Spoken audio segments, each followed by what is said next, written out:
옆에 계신 분들과 인사 나누겠습니다. 세상에서 가장 복되고 아름다운 얼굴입니다. 그 얼굴 보는 기쁨으로 하깃감리교에 나왔습니다. 제 옆자리에 앉아주셔서 가문의 영광입니다. 사실도 그런데 그렇게 봐주셔서 감사드립니다.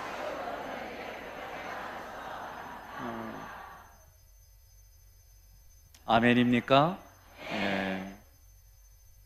송구영신 예배 때 성만찬을 해야 되나 말아야 되나 많은 고민을 했습니다.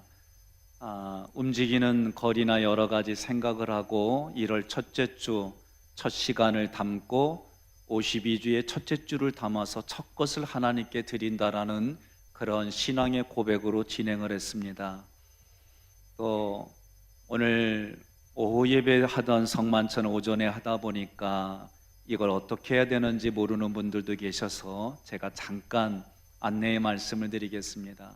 성만찬은 세례를 받은 사람들이 하나님 앞에 예수 그리스도의 몸과 피를 상징하는 떡과 포도주를 내가 먹고 마시는 겁니다. 이것은 연합한다는 행위의 개념이 포함되어 있고 하나님의 임재가 나와 함께 한다라는 그런 고백입니다. 세례는 하나님과 사람들 앞에서 성삼일체 하나님과 내가 결혼식을 했습니다라는 외적으로 보여주는 그런 예식이 되겠습니다. 앞으로 나오셔서 방법은 다양합니다. 포도주를 찍어서 입에 넣어주는 그런 방법이 있고 조준기 목사님이 그렇게 한번 해주셨죠. 또 자기가 가져다가 찍고 먹기도 하고 또 제가 이렇게 드릴 때에 두 손으로 이렇게 포개서 받기도 하고 여러 가지 다양한 방법이 있어요. 또 큰 빵을 갖다가 떡을 갖다가 내가 뜯어서 내가 하는 경우도 있고 또 뜯은 것을 큰 대접에 내가 그 포도주를 입으로 마시는 경우도 있고 다양한 방법이 있습니다. 그런 다양한 방법 중에 가장 중요한 것은 내가 이것을 통해 나는 하나님의 전입니다. 성삼일째 하나님이 내 안에 계시고 나는 그분의 전입니다라는 그 의식, 그런 개념을 여러분들이 가지고 계시면 되겠습니다. 옆에 분에게 인사하겠습니다. 하나님의 은혜가 충만하시기를 바랍니다. 오늘 본문의 말씀은 사도 바울이 골로새 교회에게 보내는 편지입니다. 이 편지에서 사도 바울은 하나님의 교회가 영적으로 성장하려면 첫째는 모든 성도가 사랑으로 허리띠를 매라, 하나님의 말씀이 풍성해야 한다. 성도들은 어떤 상황 환경에든지 예수의 이름으로 선포하고 그렇게 살아갈 때 영적으로 부흥 성장한다라고 말했어요. 교회가 부흥하는 전략과 전술은 많이 있습니다. 그러나 마틴 로이드 존스 목사님이 뭐라고 했느냐? 성령이 충만하면 수가 교회가 부흥한다 그랬어요. 그래서 여러분과 제 안에 계신 성령님을 우리는 믿고 그 성령님을 통해 이 땅을 살아가는 줄로 믿습니다. 3장 14절 말씀을 함께 봉독하겠습니다. 이 모든 것 위에 사랑을 더하라. 이는 온전하게 매는 띠니라. 아멘. 우리는 사랑이라는 단어가 하나밖에 없어요. 그러나 다른 외국어에는 사랑이라는 단어가 여러 종류가 있습니다. 우리가 성경에서 말하는 사랑은 하나님이 우리에게 주시는 아가페 사랑을 말해요. 이 아가페 사랑은 우리에게서 일어날 수가 있는 게 아닙니다. 하나님이 우리에게 사랑을 부어주셔야 그 사랑을 말하고 전하고 그 사랑으로 보고 듣고 그럴 수가 있는 것이 아가페의 사랑이에요. 저도 사랑할 수 있는 것은 제가 부모의 심정을 가지고 아이를 사랑하는 그런 사랑이 있고, 제가 아내를 사랑하는 이성 간의 사랑이 있고, 내가 존경하는 사람을 바라보는 사랑이 있고, 그러나 성경이 말하는 사랑은 하나님이 우리에게 주시는 아가페의 사랑이다 라고 말하는 거예요. 사도 바울은 골로새 교회가 성장하지 못한 이유가 뭐냐? 그 성장하지 못한 이유가 서로 간에 사랑이 결핍되었다. 그러니 하나님이 주시는 사랑을 가지고 이 땅을 살아가라 라고 말합니다. 교회는 오래됐습니다. 교회가 성장하지 않았습니다. 부흥하지 않았습니다. 그러면 여러 가지 이유가 있겠지만 하나님의 아가페의 사랑이 흘러가지 못했다, 그 얘기입니다. 여러분, 장례를 치르고 나면 저는 반드시 전하는 겉면의 메시지가 있습니다. 부모님 중에 누가 다 돌아가시거나 한 분만 돌아가시면 저는 이렇게 꼭 얘기를 합니다. 남으신 분을 통해서 그분과 중심으로 함께 형제간에 형제의하며 사랑하십시오. 또 부모님이 다 돌아가시면 그 집에 장남이나 장녀를 기점으로 같이들 함께 모이고 그렇게 하십시오. 어디든지 간에 구심점이 있어야 돼요. 어디든지 간에 기준이 있어야 됩니다. 저희 가정에서도 우리 3남매가 모여서 한 얘기입니다. 부모님이 누가 돌아가시면 돈이 들더라도 남은 모든 재산은 남은 분에게 돌려드리자. 그렇게 저희들이 얘기를 했어요. 그전에는 꼭 이런 거를 말로 해야 되나 그랬어요. 그러나 지금은 서로 그렇게 합의를 하고 다 돌아가시면, 그러면 저는 그랬어요. 막내 네가 지금 어머니 아버님 모시고 있으니까 너네가 다 받아. 저 여동생도 뭐 내가 살만하니까 네가 다 가져. 결혼하기 전에 그랬어요. 나 왜 웃는지 모르겠어요. 근데 결혼하고 나니까 저도 돈이 필요할 때가 있어요. 그래서 제가 그때 얘기를 합니다. 야, 그건 옛날 얘기고 좀 나 형 오빠가 돈이 필요한데 좀 이거 내가 좀 가지고 싶어. 나 이렇게 얘기하면 어떨까 하고 제 아내한테 얘기를 했더니 목사가 두 말 하면 안 됩니다. 아, 이 사람은 내 편이 아니요. 그래서 그렇게 얘기를 하니까 그러냐고. 그리고 제가 이렇게 얘기를 했더니 어느 보험하시는 권사님이 저한테 오더니 목사님, 그때 이후로 재산 가치가 올라간 건 받을 수 있습니다. 그러는 거예요. 아유, 얼마나 참 좋은 말을 하시는지. 그런데요, 서로가 그렇게 이야기를 하고 웃으면서 이런저런 얘기를 하는데 어느 가정이든 물질 때문에 부모님이 돌아가시고 그 물질을 분배하거나 이거에 대한 합의가 없으면 어려운 일들이 많이 생겨요. 우리나라에서도 재벌가 중에 금오의 난, 금오 형제 난, 별별 이야기들을 붙였어요. 결국은 뭐예요? 돈 문제예요. 옆에 분한테 인사하겠습니다. 먹고 살만하면 되지, 욕심 부리지 맙시다.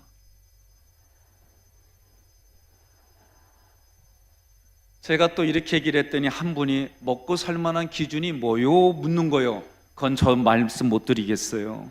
자, 어느 가정이든 어느 곳이든 물질이 됐던 어떤 것이 됐던 서로 싸우고 불화하면 다 쇠퇴하게 돼 있습니다.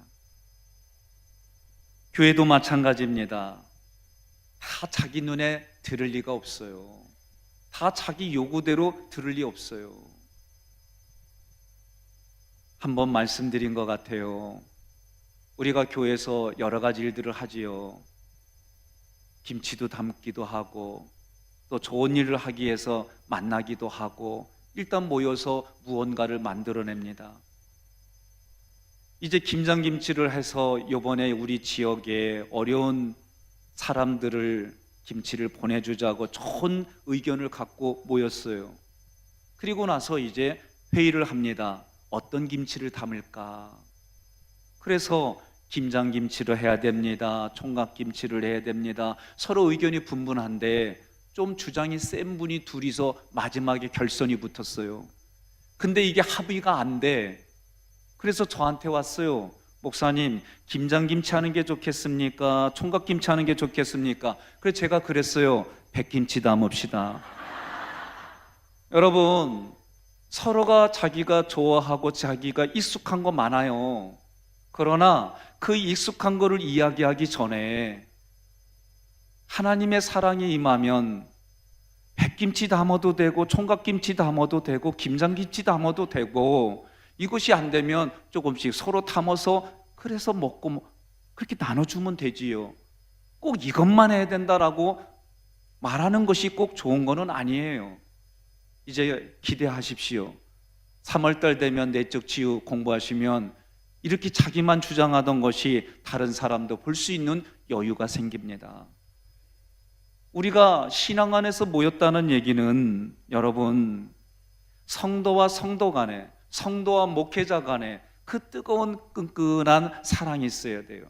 이것이 에로스의 사랑이 될 때는 남녀 간에 결혼한 사이에서, 또 이것이 필레오가 될 때는 존경하는 스승님과 내가 존경하는 분과의 관계 속에서, 하나님이 주시는 아가페가 될 때는 남녀노소 누구도 가리지 아니하고 그 사랑이 흘러가는 일들이 있기 마련이에요. 분명 아가페로 시작했지만 에로스가 될 수도 있고 필레오가 될 수 있는 게 우리들의 모습이에요.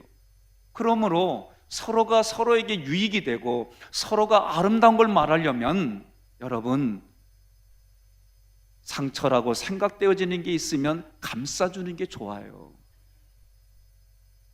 옆에 분에게 이렇게 말합시다. 나 아파요. 그럼 뭐라고 그래요? 대쉬우 그래요? 안 해요. 아프다 그러면은 그 아픈 거 내가 어떤 말을 할 게 없으면 그저 사랑하는 눈으로 바라만 봐주십시오. 내가 말하는 게 불편하면 그저 사랑하는 모습으로 침묵하고 지켜봐 주시는 게 중요한 거예요. 거기에 내가 힘이 생기면 말로 권면하고 위로하고 격려하는 거예요. 그런데 우리는 사랑하고 격려하고 세워주기 위해서 또 다른 누군가를 비교하는 일들이 비일비재합니다. 그건 결코 격려가 될 수가 없고 사랑이 될 수가 없습니다. 우리는 나에게 도움이 되고 나를 지지하고 나를 사랑해주면 내가 그를 사랑하는데 거리낌이 없어요. 나를 반대하고 나를 미워하는 사람에게 사랑한다면 이거는 어려운 이야기다라고 말합니다. 사랑의 띠를 뗀다고 하는 얘기는 지속적으로 사랑한다, 그런 얘기예요. 지속적으로 사랑할 수 있는 방법이 뭘까? 그것은 부모의 마음을 가져야, 아버지와 엄마의 마음을 가져야 지속적으로 사랑하지, 부모의 마음을 갖지 않으면 지속적으로 사랑하는 게 한계가 있습니다. 물론 부모의 마음을 가지고 사랑하는 것에도 한계가 있지만 이 땅에 우리가 경험할 수 있는 것 중에 지속적으로 할 수 있는 것은 부모의 마음이에요. 저는 지난 시간에 차 목사님이 수요 예배 때 아들이 폐륜을 범했어요. 어머니를 살해하는 일들의 이야기를 예화로 들어주셨어요. 그런데 그 어머니가 죽어가면서도 얘야, 피 묻은 옷을 바꿔 입고 나가라. 얘야, 도둑 맞았다고 할 테니까 그런 모든 거 지문 없애라. 이게 부모의 마음이에요. 자식은, 저도 자녀를 키워보니까 삼형제가 때로는 저한테 재판관이 돼달라고 와요. 그러면 너는 의인이고 너는 죄인이라고 말하기가 너무 어려워요. 그래서 큰 놈은 큰 놈이라고 야단 맞고, 둘째는 형한테 개긴다고 야단 맞고, 셋째는 구경한다고 야단 맞고, 다 야단 맞아. 그게 부모 마음이에요. 서로가 웃으며 재미있게 지내기도 바쁜 이 세상에 형제들은 부모의 마음을 가질 수가 없어요. 부모의 마음을 가지려면 애를 낳아야 되지, 애를 낳지 않고는 부모의 마음을 가질 수 없는 것이 우리 인생이에요. 이와 마찬가지로 하나님의 아가페의 사랑을 우리 마음에 부어주시고 체험시켜주지 않는 이상 우리는 아가페의 사랑을 할 수가 없는 거예요. 사랑하는 성도 여러분, 사랑의 띠를 매라고 하는 것은 균형 잡힌 사랑을 말해요. 사도 바울 시대에는 옷을 하나로 입었어요. 이것은 오늘날 조금 원피스라고 말은 해요. 그런데 그때의 원피스하고는 달라요. 저는 어렸을 때에, 우리 아이들이 어렸을 때에 여름을 어떻게 시원하게 얘네들 놀게 해줄까 그러다가 큰 수건을 반으로 접어가지고 가운데를 가위로 오렸어요. 그리고 목을 집어넣으니까 훌륭한 원피스가 되는 거예요. 그런데요, 바람만 불면 보지 말아야 할 게 보여요. 그러니 이 아이에게 바람이 불더라도 움직이지 않으려면 허리띠를 매주는 거예요. 그 허리띠를 매고 그렇게 하니까 보기도 좋고 유용성도 있고 활용성도 있더라. 어른이 그렇게 하면 안 됩니다. 그런데 이 당시에도 똑같아요. 호자기 하나 가지고 그렇게 목만 들어가고 팔이 나가고 그런 것이라 바람이 불면 아랫도리가 다 보이는 거예요. 그러니 바람이 불어도 안전하게 해주려면 띠를 매야 되는 거예요. 그렇다면 균형 잡힌 거라는 것은 무엇을 더 구체적으로 말할까? 나의 젊은 분들은 어르신들을 공경하고 받들어 드려야 돼요. 오늘날 시대는 이런 흐름들이 사회적으로 점점 사라져요. 점점 더. 그전에는 저도 조금 힘이 있다고 생각이 들어서 중고등학교 애들이 담배 피고 좀 그러면 얘야 하면서 어깨를 슬쩍 만지면 애들이 알아서 이거 다 뺐어요. 요새는 쳐다보면 내가 얻어맞을 것 같아요. 그런 분위기예요. 자리를 앉더라도 나보다 윗사람이 있으면 앉으세요. 이게 우리의 미덕으로 교육받아 왔어요. 지금은요, 임신부가 또는 연세 드신 분이 있어도 그게 뭐 나하고 무슨 상관이라고 그러고 살아가는 시대가 돼버렸어요. 옆에 분에게 인사합시다. 나는 안 그래. 다른 사람이 다 그렇게 하더라도 우리는 믿음 안에서 그렇게 살아가는 것이 신앙생활입니다.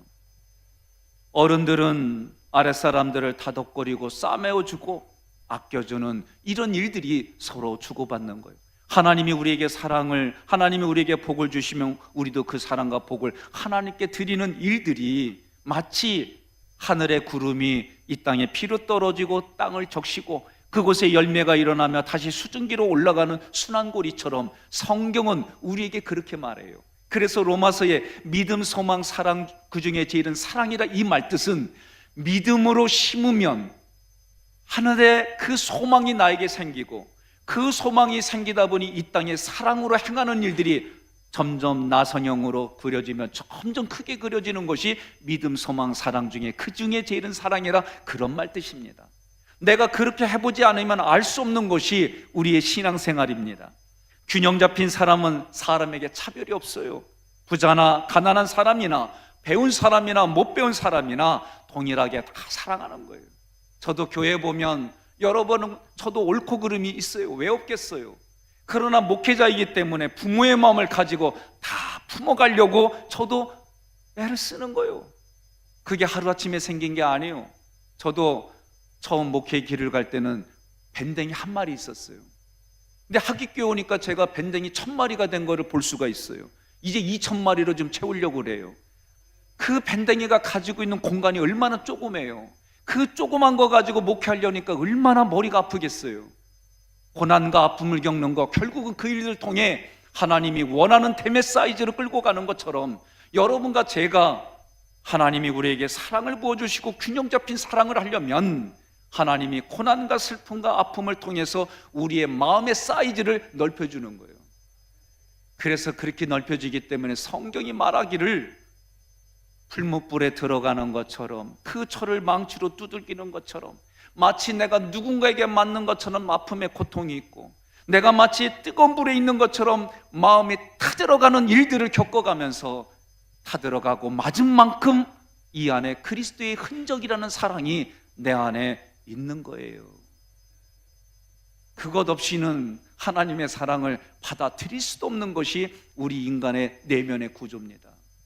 그러니까 오늘부터 내가 아팠어요. 내가 누군가 때문에 힘들었어요. 그러면 누군가 때문에 하나님은 그 누군가에게 훈련교관으로 세워주시고 나를 그렇게 훈련시켜 주셔서 하나님의 사랑을 담을 수 있는 그릇을 만들어 주셨구나. 할렐루야, 아멘. 이렇게 선언하면요, 그렇게 나를 훈련교관시키는 아픈 사람이 천사로 보이느냐? 안 그려. 여전히 보기 싫어요. 여전히 그 사람만 보면은 정말 여기서 올라와요.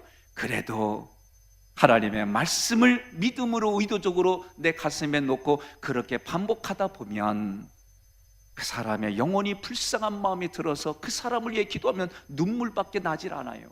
그때는 원망과 불평의 눈물이 아니라 이루 말할 수 없는 그 마음이 주는 거예요. 이게 이해가 안 되거든. 내 자녀가 속을 썩여봐야 압니다. 속을 썩이고 그래요. 제 목회관에 어느 애가 고등학교 3학년이에요. 어머님 집사님이 목사님하고 상담을 해요. 사실은 임신했어요. 이걸 어떻게 해야 되나. 상대 쪽에서는 정리하자고 그러고 사람 관계도 정리하고 애도 수술에 맡기라고 하는 얘기가 오고 갔대요.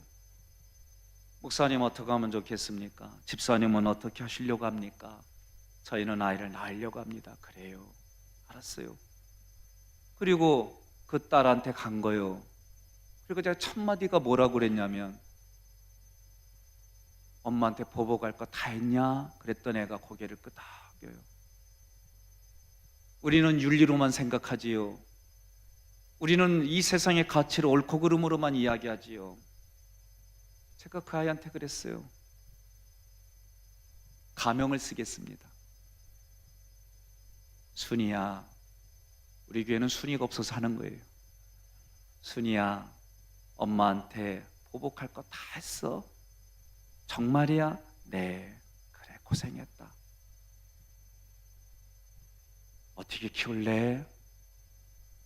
이제 고민하고, 지금까지는 공부 안 했는데 공부하면 자격증도 따고, 그래, 그렇게 같이 하자. 기도해주고 예배드리고, 끝나고 난 다음에 이제 그 어린아이를 집사님이 교회 데리고 올 때마다 안수기도 해주고 그랬어요.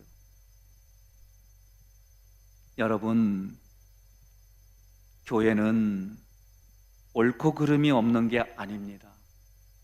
그러나 너희는 왕같은 제사장이 되라는 말은 자기를 죽이려고 하는 사람을 붙들어주고 그 사람을 위해 중보기도 해주는 그 기준까지 올라가라는 거예요. 여러분, 이게 쉬울 것 같아요? 어렵습니다. 내 힘과 능력으로는 정말 어려워요. 그러나 그래서 아가페의 사랑이 주어지면 그 일이 가능하게 하는 거예요. 그리고 우리는 그렇게 얘기를 해야 됩니다. 하나님의 아가페가 주시면 하겠습니다. 그렇게 하는 게 아니라, 하나님의 아가페 사랑을 주세요. 제가 그렇게 하겠습니다. 그리 아니하실지라도 이렇게 살아갈 수 있는 힘을 주세요. 이게 우리의 기도가 돼야 돼요. 때로는 많이 배우고 어느 단체에서 공부하고 나름대로 그런 지적인 것을 소유한 분들이 마치 사두개인 바리새인처럼 그런 얘기들을 얼마나 쉽게 하는지 모릅니다. 첫 번째 목회지에서 저희가 동기 목사님들이 셋이 있었어요. 전도사로. 한 사람은 학교 다닐 때 절친입니다. 얼마나 가까운 사이인지 몰라요. 한 사람은 동기예요. 셋이 모이면 이런저런 이야기를 합니다. 같이 밥 먹고 웃고, 회의 중에도 여러 가지들 했어요. 제가 이제 부목사로 가는 전날 그 친구에게 조그만 먹을 걸 준비해 가지고 갖다 줬어요. 근데 그 친구가 저에게 이렇게 말했어요. 백목사하고 목사가 그렇게 친한 거 부러워. 나는 거기에 끼고 싶어도 끼지도 못하고, 나는 당신들 말한 거 들으면서 외로웠어. 그러는 거예요. 그 말을 듣고 저는 그때 수용을 못했어요. 이해를 못했어요. 같이 먹고 마시고 함께 있었는데 무슨 소리요? 속에선 그런 말이 나오는 거예요. 그러나 겉으로는 그랬구나, 미안해, 내가 생각을 못했어. 그런데 여기는 답답한 거예요. 아니 무슨 소리야, 같이 밥 먹고 같이 마시고 같이 얘기하고 웃고 이랬는데 진짜 이해를 못했어요. 그러나 시간이 가면서 제가 그런 처지에 돼 보니까 그게 얼마나 외롭고 힘든 일인지 알게 됐어요. 여러분, 이 세상은 끼리끼리 모이려고 합니다. 결혼 책자를 보니까 1등급부터 몇 등급까지 쫙 나눠졌어요. 무슨 한우 등급도 아닌데. 그리고 그 1등급부터 나누는 게 재산이 얼마 이상, 학력은 얼마 이상, 그렇게 만나는 부분들이요. 그럴 수도 있어요. 그러나 여러분, 때로는 그것 때문에, 그렇게 구분하는 것 때문에 내가 들지 못해서 겪는 아픔들이 우리 주변에는 얼마나 많은지 모릅니다. 저는 이렇게 말합니다. 우리 성도님들이 세상 사람들과 똑같이 말하고 생각하면 타락한 거예요. 우리 권사님들이, 아니 우리 집사님들이 성도님들과 똑같이 생각하고 말하면 타락한 거예요. 권사님들이 집사님들과 똑같이 생각하고 말하면 타락한 거예요. 장로님들이 권사님들과 똑같이 생각하고 말하면 타락한 거예요.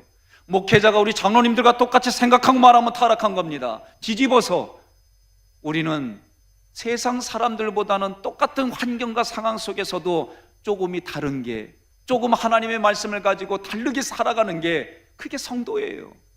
그래서 세상에서 구원받았다는 얘기는, 세상의 빛과 소금이 된다는 얘기는 다른 얘기입니다.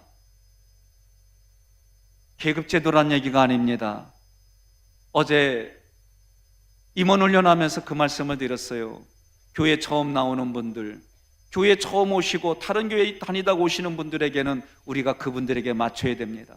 저도 처음에는 그분들의 상황과 시간에 맞추어 제가 만나고 시간을 내요. 그러나 집사님이 되면 권사님의 요구 조건에 나를 맞출 수 있어야 돼요. 권사님이 되시면 장로님의 요구에 맞출 수 있어야 돼요. 장로님이 되면 목회자의 그런 요구에 맞출 수 있어야 돼요. 저는 우리 장로님들한테 제 마음을 지켜주세요. 그리고 제 마음을 지켜주기 위해서 마치 제가 보이는 건, 저에게 보이는 건 이런 거예요. 목사님 말씀하옵소서, 주의 종이 듣겠나? 나 이런 게 분위기가 아직은 익숙하지 않아요. 그런데 저에게 그렇게 해주는 장로님들 보면서 제가 목회가 신나요. 그리고 제가 요새 하는 얘기입니다. 일평생 내가 하고 싶은 문장, 나는 행복한 목사입니다. 목회가 행복합니다. 여러분, 이 말을 하기 전까지 저는 어떤 목회를 했는지 상상을 초월하는 일들을 겪었어요. 그런데 우리 장로님들이 제 마음을 지켜줘요. 제 아내하고 어려운 일들을 겪으니까 내 자리 옆에 서주는 아내가 그렇게 감사하고 고마운 거예요. 힘들고 어려운 일 때에 자녀들이 아빠 힘내세요, 우리가 있잖아요. 나는 이거를 잠비아 소녀와 소년들한테 들었다니까요. 그때 그 감정이 쫙 올라오면서, 그때 내가 힘들어하고 살아야 되나 말아야 되나 고민할 때 밤에 촛불이 켜지면서 우리 3명의 아이들이 잠옷을 입고 춤을 추면서 율동을 하면서 아빠 힘내서 이 노래를 불러주는데 진짜 눈물 펑펑 흘렸어요. 여러분, 가정이든 사회이든 속해이든 어느 곳이든 정말 그 하나님의 사랑을 가지고 그 사랑을 전하려고 하는 몸짓 속에, 그 사랑을 전하려고 하는 언어 속에, 그 사랑을 전하려고 하는 그 마음을 담은 손을 만져주는 그 속에 하나님의 사랑이 가득하기를 주님의 이름으로 축원합니다. 교회가 영적으로 성장하려면 여러분 16절 말씀을 함께 봉독합니다. 그리스도의 말씀이 너희 속에 풍성히 거하여 모든 지혜로 피차 가르치며 권면하고 시와 찬송과 신령한 노래를 부르며 감사하는 마음으로 하나님을 찬양하고 아멘. 말씀이 풍성해야 돼요. 여러분, 말씀이 풍성하려면 다른 거 없습니다. 부지런히 보고 듣고 입으로 읊조리는 거예요. 말씀은 이거밖에 없어요. 이제 다음 주 주일날 오후부터 금요일까지 오전에 10시 저녁에 7시 반에 출애굽기를 할 겁니다. 1장부터 40장까지 구조도를 이야기하고 그 말씀 속에 하나님이 주신 메시지가 무엇인지 함께 나눌 겁니다.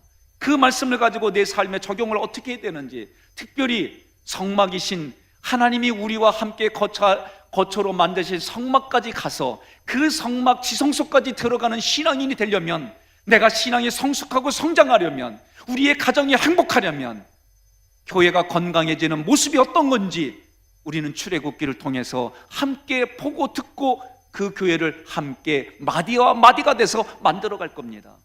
그런 교회를 만들어가기 위해서는 여러분, 우리 교회 오면 시작의 출발점은 출애굽기예요.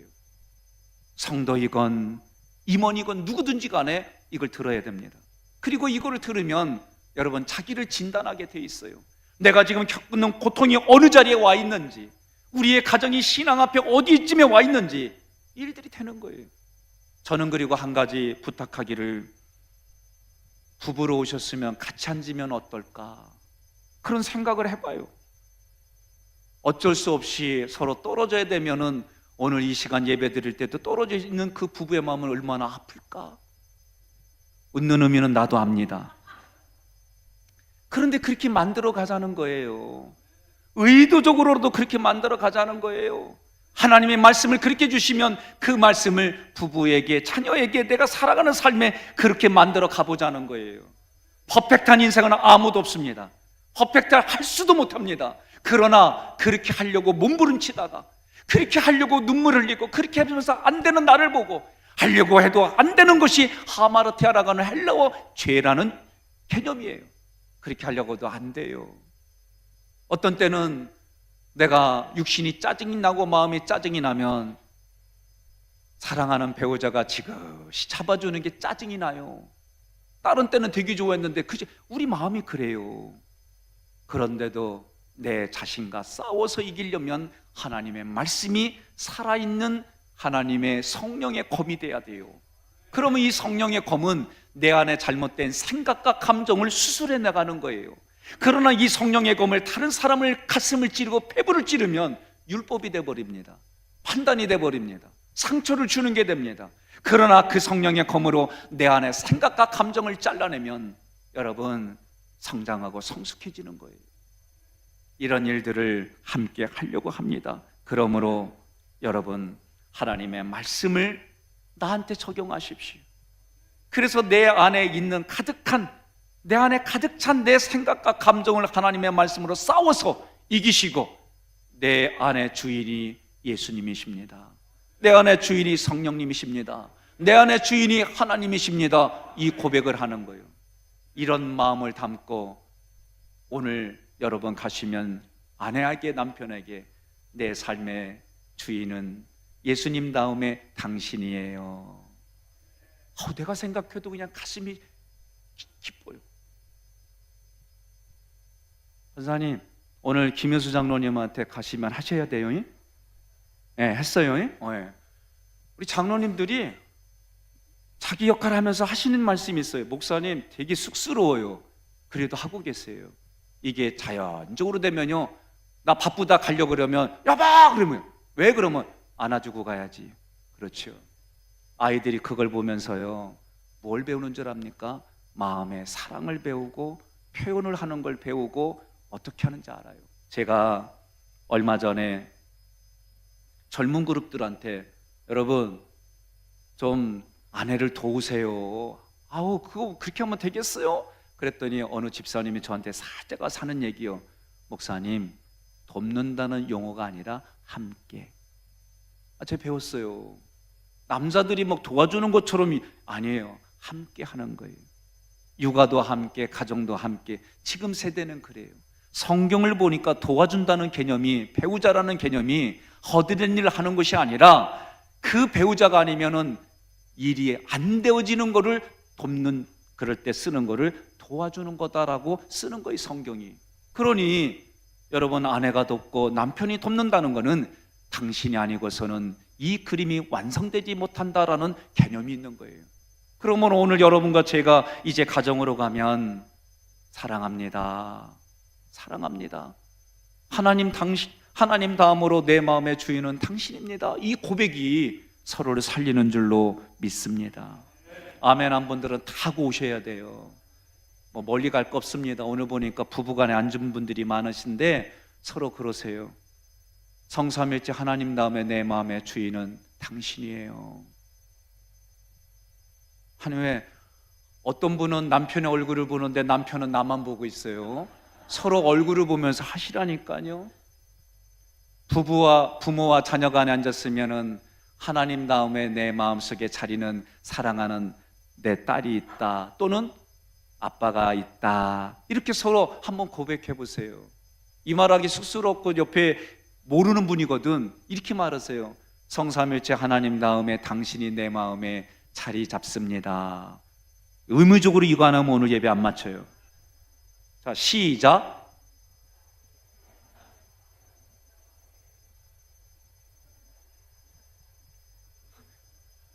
네, 그래도 나를 보고 해주셔서 감사합니다.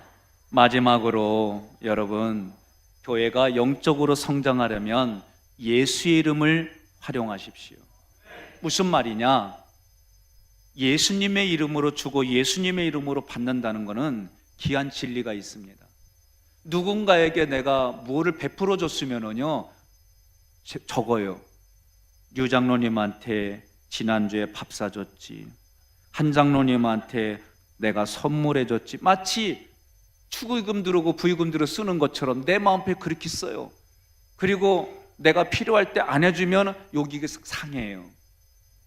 우리는 말을 쉽게 합니다. 내가 누군가에게 베푼 은혜는 흘러가는 강물에 집어던지고, 내가 누군가에게 받은 것은 내 뼈 속에 새기라고 했는데 우리는 거꾸로 해요. 우리는 그런 거를 예수의 이름으로 하십시오. 예수의 이름으로 전하면 마음 상할 이유가 없어요. 예수의 이름으로 받으면 마음 상할 일이 없어요. 예수의 이름으로 사랑하고 예수의 이름으로 전하고 예수의 이름으로 물질을 주고 예수의 이름으로 하시면, 저는 받을 때 때로는 이거 내가 먹어야지 했는데 없어요. 그래서 애들한테 야, 니들은 먹었냐? 아니래. 그래서 아내한테 얘기를 하면 우리 성도 중에 누군가 먹었대. 그래서 내가 다음부터는 조금 남겨주고 좀 해. 웃으면서 얘기를 해요. 여러분, 예수의 이름으로 하면 내가 해줄 수 있는 게 좋은 거예요. 내가 누군가에게 베풀 수 있는 게 좋은 거예요. 내가 누군가에게 조금 줄 수 있는 게 기쁜 거예요. 주십시오. 받는 자보다는 주는 자가 되십시오. 그리고 나에게 줬으면 또 그걸 나눌 수 있는 자가 되기를 주님의 이름으로 권면합니다. 그래서 주님의 이름으로 받으면 내가 못 해주더라도 주님이 그 가정에 필요를 채워주실 줄로 믿는 이유가 주님의 이름으로 받는 거예요. 그런 일들이 이루어지기를 주님의 이름으로 축원합니다.